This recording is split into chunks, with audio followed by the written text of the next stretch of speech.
Hello and welcome to my presentation of our family tree that I built on Ancestry.com. This is an amateur video, so bear with me. You're going to hear a lot of clicking. There's not a whole lot of great cutscenes in here. I don't have time to sit through and edit this and make it a super fantastic video on YouTube. I don't have the ability to make it what I want it to be right now, just because the time it would take to edit. I want to get you guys the information first. We can worry about that later. So, like I said, you're going to hear things shuffle around. There is a little bit of background music for you, and I will sort of get started with this, okay? And I just want to say this is probably my 4th or 5th attempt at this very first intro video. Why? Because I messed a couple things up. At first, I ended up cutting myself off recording, and I was talking for another 5 minutes, and I was like, you know what, I'll just start the whole thing over.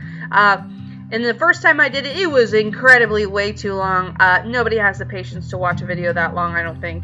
And anyway, let's get started. And I'm going to do my best to sort of walk you through this and give you just a quick summary. You want more videos of this? Let me know. I think this is a fun way to do it instead of talking to you all individually and repeating myself over and over and over again.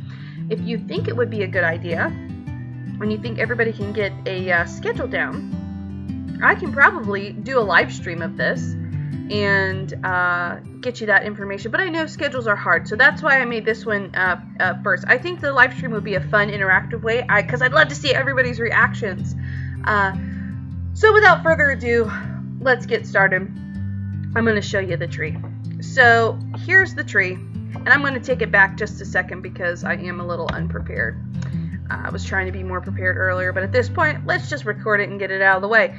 So, I have a free account. I am not subscribed. I do not pay the $20 a month. At some point, I probably will, but so far, I've been able to access all the records that I need for free. I have personally added 715 people to this tree. Yes, individually. Those are all the people that I've researched, and it is the tip of the iceberg. I also have about 416 photos and or documents saved to the tree, assigned to individual people, and I am fine to teach you how to use this. It is really, I think it's user friendly. I don't think it's super overly complicated. So let's get back to the tree. These are trees where I appear on other people's family trees, and that is how I got a lot of these documents. I started talking to people.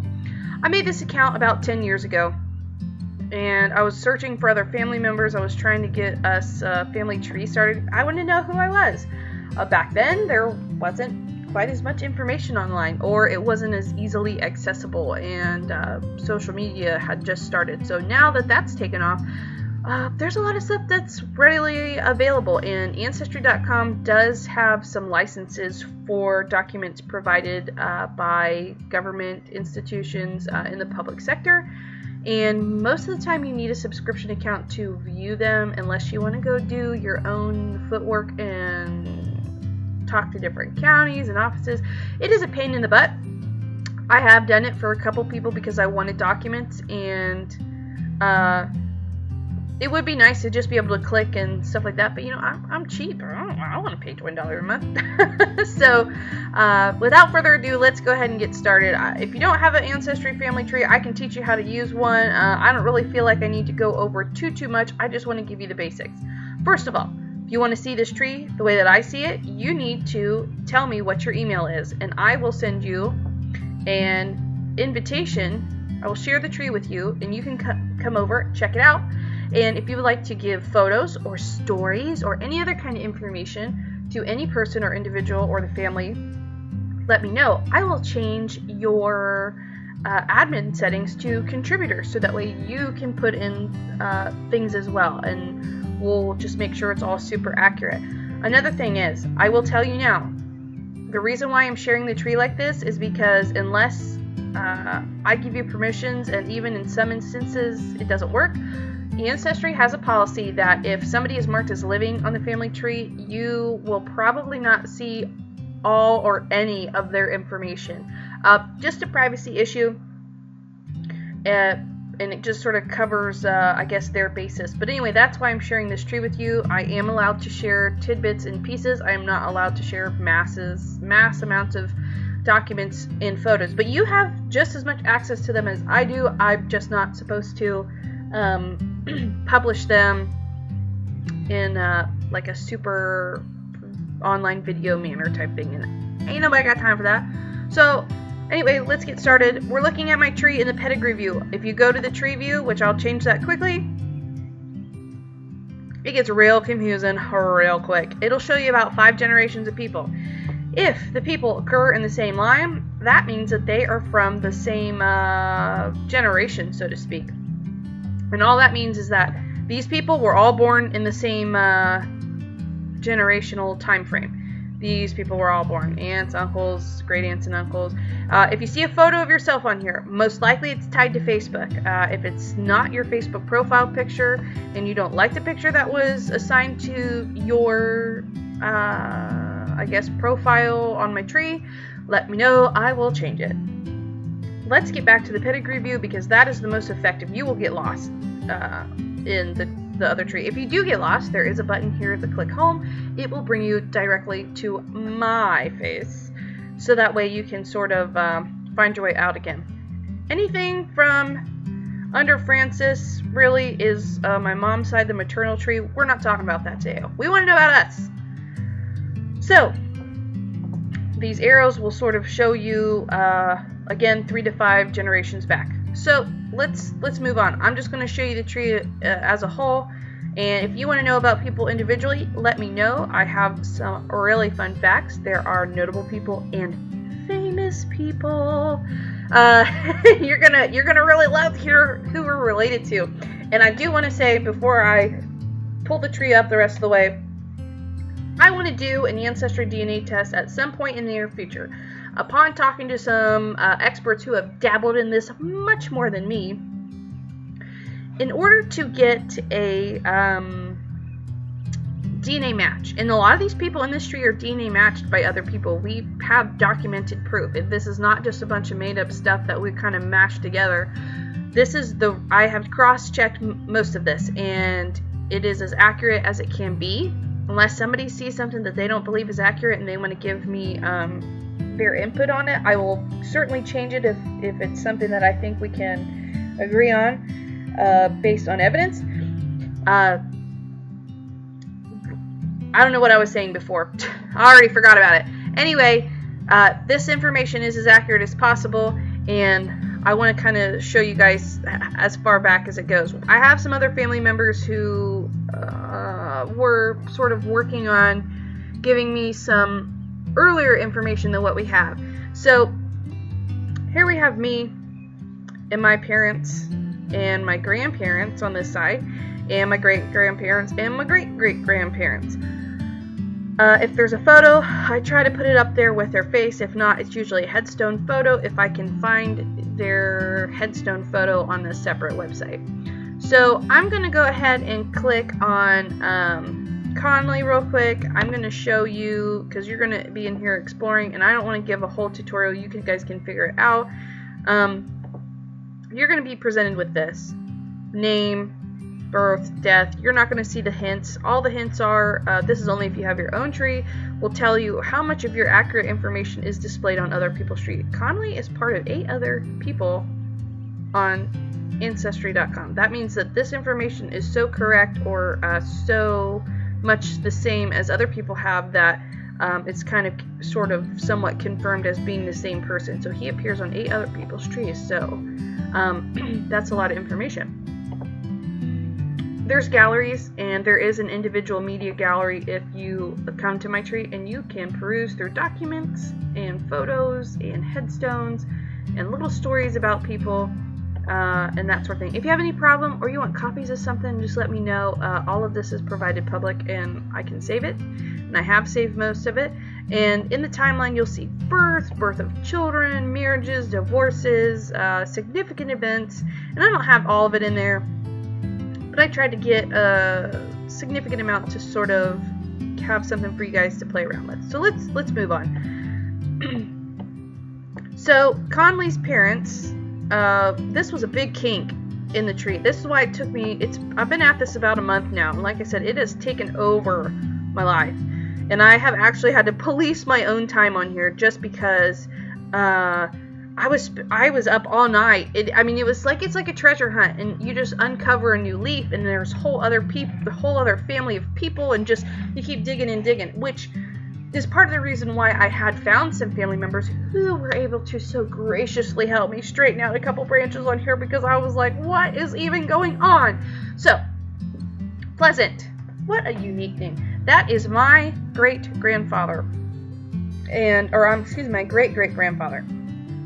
And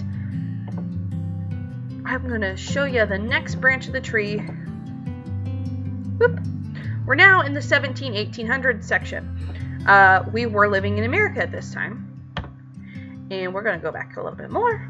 And I'll slow down, and you can come back, and I can come back and look at all these names. This is why a lot of this was confusing for a couple weeks. I promise you, some of you have sent me some really great photos and information, and if I haven't gotten back to you, I am so sorry. I am not ignoring you. But I had to get some of this stuff straight because it was just a nightmare. Quick fun fact, Johann is a super popular name in our family. And back then, when plague and death was pretty prevalent among the community, these people had like 10 children apiece, and each of those 10 children had 10 siblings, and everybody liked the name Johann, okay? And it was not uncommon to have 10 boys, name them all Johann as the first name and all different middle names. And what would happen is they would go with whatever was their middle name respectively, and only one of them would be referred to as Johann or John or Hans, whatever. So, I wanted to tell you significantly before I move on, this man, Johann Peter Faust, is the one that we can thank for living in the good old US of A. He is the gentleman in our family that decided to hop the ship. Yes, he hopped the ship and he landed in Philadelphia County, Pennsylvania.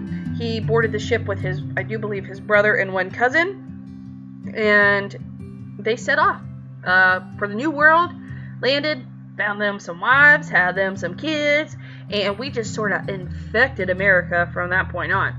And I know a lot of you are probably watching this because you have questions about our last name. And I'm sure those questions have to do with the spelling. Why is it spelled the way it is? And why is it not spelled with a T? Oh my gosh, who are we? Everything in our family, all of the documents are illegal. I have asked this question, and I have gotten, thankfully, a lot of reassurance, and I wanted to pass that on to you guys. So, as you know, the majority of us, or, if you're married or whatever, it's different, but we're spelled F-O-U-S-E. And you'll notice that a few generations ago, it was spelled with a T, up until Conley. This section is the mystery in Middlesboro, by the way. That'll be for another time. Too deep, man. Going too deep. So, Faust. Faust, or however you want to pronounce it in German. Johann and his family boarded the boat. And they boarded the boat as the spelling F-A-U-S-T, and they exited the boat with the spelling of F-O-U-S-T. Why?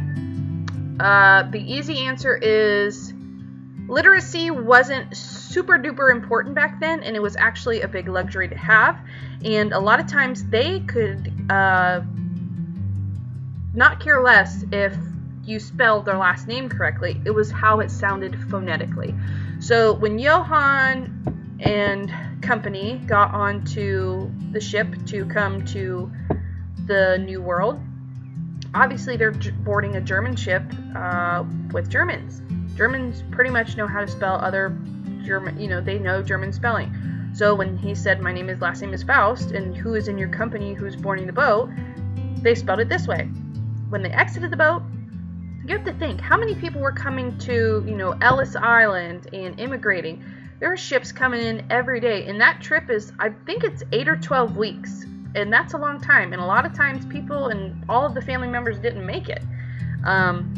It wasn't great conditions when you're sailing, so these people left everything behind. Well, when they get to customs, they said, our last name is Faust. Well, the guy who wrote their paperwork to be able to legally exit the boat and immigrate through customs into America spelled their last name Foust, because that's how it was spelled in a more English sense. And the problem with that is those people are pushing and shoving off the boat. He does not have time to turn around and tell this guy, hey, you spelled my name wrong.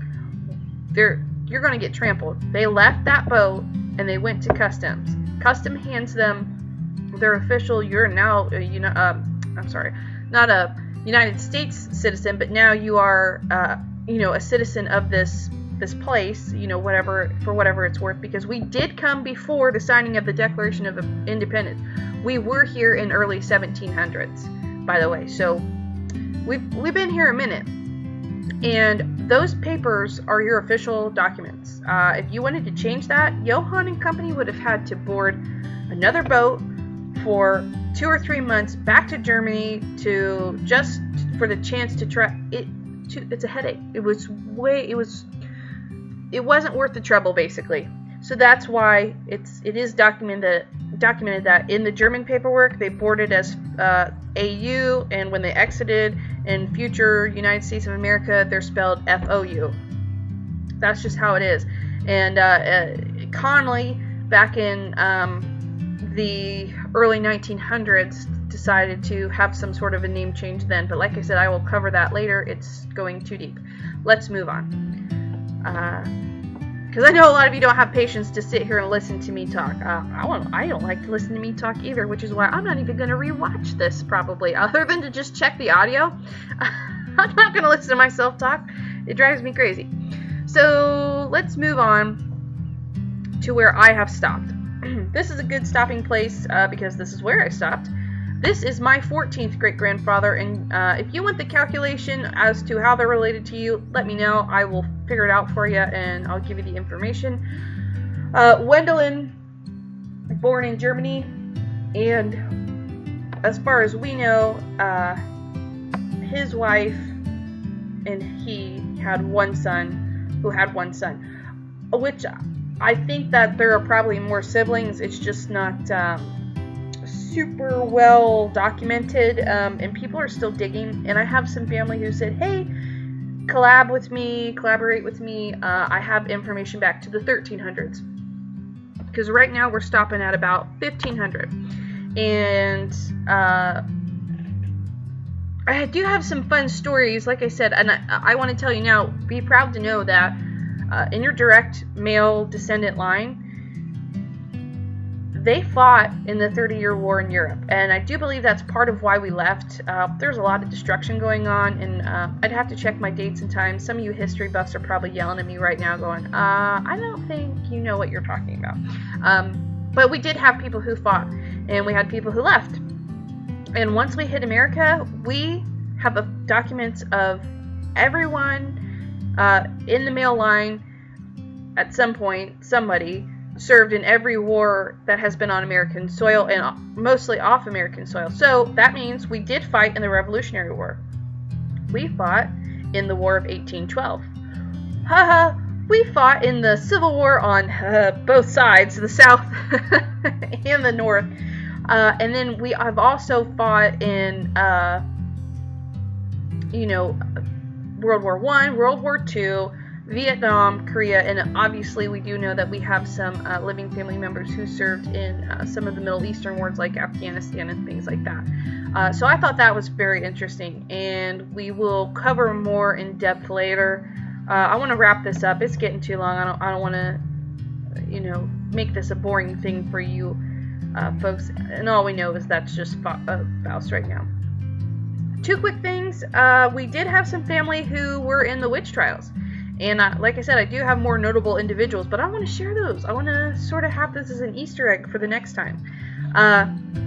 Quickly, poor Hans, his wife, and his mother were accused of being witches.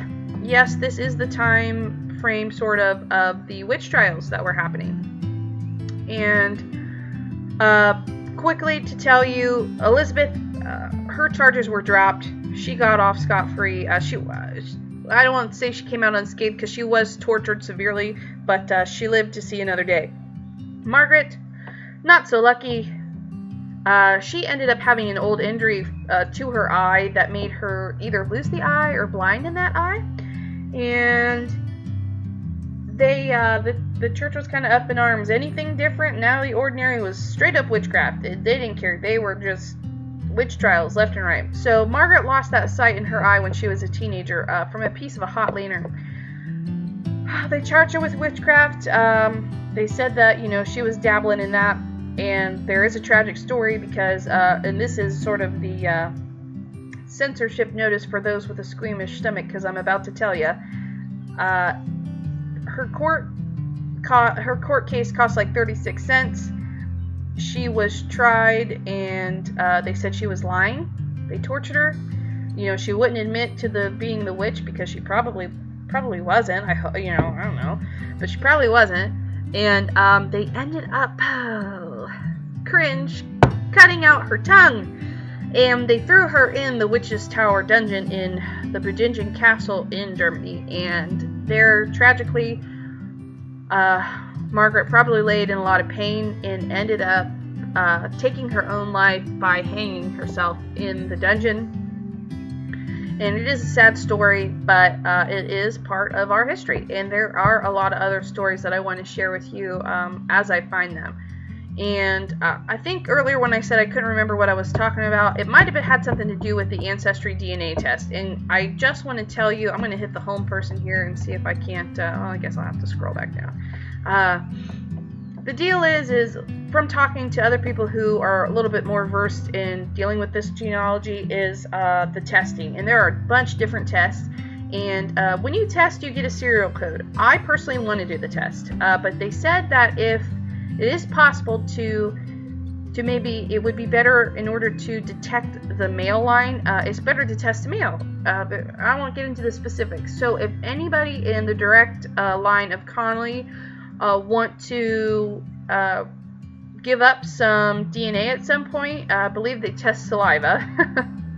And I think it takes 8 to 12 weeks. We will get some DNA confirmations that we are related to these people. There are already DNA confirmations in our documents, sort of already prove that we're related to these people. But it is fun because you're going to get some surprises. And so far, I was kind of hoping we were a little more culturally diverse, so to speak. But it looks like we're white people. Like white people. Like straight up Swedish, Dutch, German, white people. But that's the fun thing about the DNA test. Somewhere through there may have been Native American or even African American, just because of, there was slavery going on in some of those times. And before I sign off, I know a lot of you are going, well, I know we're from Germany, but where? Well, we're from this little town. This little town is called Langenselbold, Germany. Forgive the pronunciation. Yes, it looks typically like one of those, like a typical German-style house. I'm sure you know what I'm talking about. Yeah, like this. Let me pull these up real quick. Yes, it looks like a little town like that. Maybe not quite so much that one, but yeah, that's probably a more accurate representation. So yes, we're from that place. So I don't know what you were thinking about culturally for your heritage, but you better hang it up and trade it in for some lederhosen and some beer, because that's where we're from. And to give you sort of a rule of thumb, we are about 20 or 30 minutes east of Frankfurt, Germany, which is southern Germany for right now, until I explore a little bit more. And I will tell you, because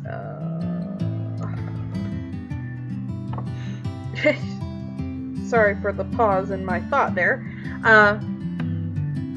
Like I said, we landed in the Philadelphia region and sort of exploded from there, and the majority of us moved southward. Some of us do really stay up northward. But for us in our direct line, they move southward, and I know it's hard to see. So this is the Kentucky-Tennessee line. This is the Cumberland Gap. And this is Virginia over here. So our family, as I'm going to try to show you, is right in this region here, right where I'm circling. this sort of Kentucky-Tennessee line, and I cannot wait to tell you some of the things that I have found and sort of share this history with you. I think you're going to find it just as interesting as I did, and I really hope you guys like it. But that's where we're from, and there's a lot of couple hundred years worth of history here, and of course this is coal mine country, and that's sort of the basis for why we're there. Let me wrap this video up. It's getting too long. We'll do another one. Like I said, comments, concerns, questions, suggestions, let me know. And I have a lot more information, but I wanted to give you guys an overall general view.